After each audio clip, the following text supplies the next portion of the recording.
Good morning, I'm back. That mental health day yesterday was so necessary. Gosh, am I happy to be back. It's amazing, isn't it, how your body just goes, okay, enough is enough. But I got up this morning, energy's back, I vacuumed, I got ready for my day. It's Monday, the salon is closed. I ran and got a couple of things I needed at Hannaford, put another pot of tea on, and realized I have a tragedy in the making. I have no more tea bags in my tea. My little tea container is empty. So,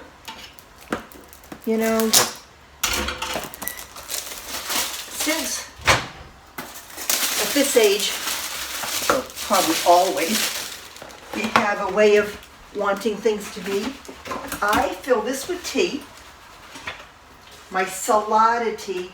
Somebody asked me a while back what kind of tea I drink, like it was some gourmet specialty item, and God forbid, Margaret and gourmet do not go in the same sentence. This is Salada tea, plain old Salada tea, but it was what I was raised on, I'm assuming, and it's the only kind that I like. So after I fill that, all the rest of this goes in my overflow so it's airtight. And usually, I have a second backup, but I didn't get one. This has a home right here. It's amazing. There's a place for everything and everything in its place. You know, a while back, probably 20 some years ago, somebody told me to stop trying to put things where I think they belong. Let them go where they want to go. So if you put something down in the same place, 4 or 5 times, that's where it lives. And you let it live there instead of fight it. And it works. Everything has a place, and it's not a place I gave it, it's a place it picked. All right, here's the other thing. We know I live on sugar and salt. So the sugar just went back. That's not going to work. And the big sugar. And I bought a Splenda monk fruit. I really would like to give up sugar. I live on it. And I'm never going to take off the extra 30 pounds.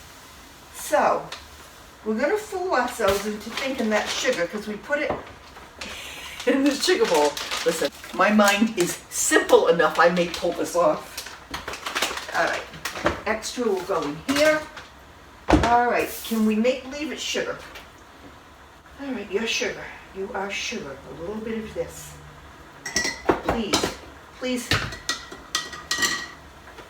brain, for once, go with it. A little bit of milk. And I'm going to have a cup of tea with sugar.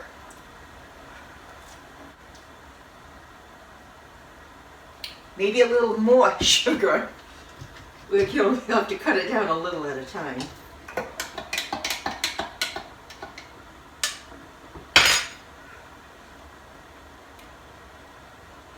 It's not as sweet. I don't want to put any more. I think it's doable. My gosh, I'm going to be a skinny stick tomorrow morning. My grocery shopping consisted of more eggs,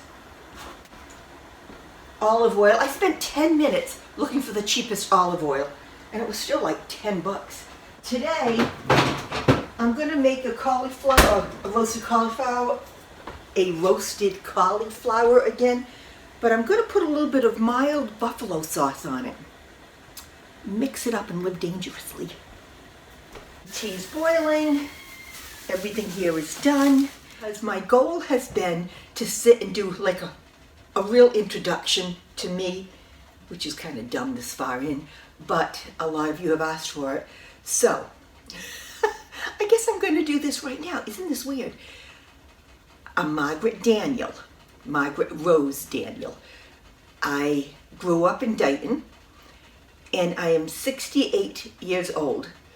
I've been dying to tell you that for no reason except I'm only 68 for a very short time left.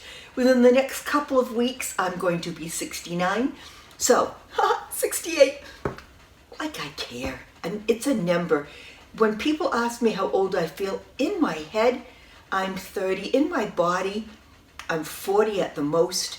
The aches and pains that everybody talks about, I'm sure I have them. You know, my knees hurt when I sit down too long, but I just don't even acknowledge them. So I truly don't think I'm my age. Part of that is because I work with the young girls. If I didn't work with, girls in their 30s and 40s, I'm sure I'd be closer to my age. And I don't spend a lot of time with people my age. Boy, that's kind of rude, isn't it? It is what it is. I will tell you, Dayton is in a great place in Massachusetts. We're on the East Coast. So Boston is about 45 minutes away, about 40 miles. Cape Cod is about 40 minutes away and about 40 miles, 45, maybe even 50 miles depending. The Atlantic Ocean is about a half an hour away, going the opposite direction, about 25 miles. And Providence, Rhode Island is about 35 minutes away at the most. So we are just very close to everything. It's a good place to live. It's a good place to raise kids. I have a friend coming over this afternoon for a little while. When Susie comes over this afternoon, my plan is to see if I can get her reminiscent. Whoa! Oh dear. Oh, I don't have a trash bag in there. Let's try that one more time to see if I can get her reminiscing a little bit about Dayton. It's always easier than trying to just talk about it with myself. So, I may have more for you later, but I wanted to check in, let you know how life is, which is good as always, and hope yours is too, and I'll talk to you in a bit. Bye-bye.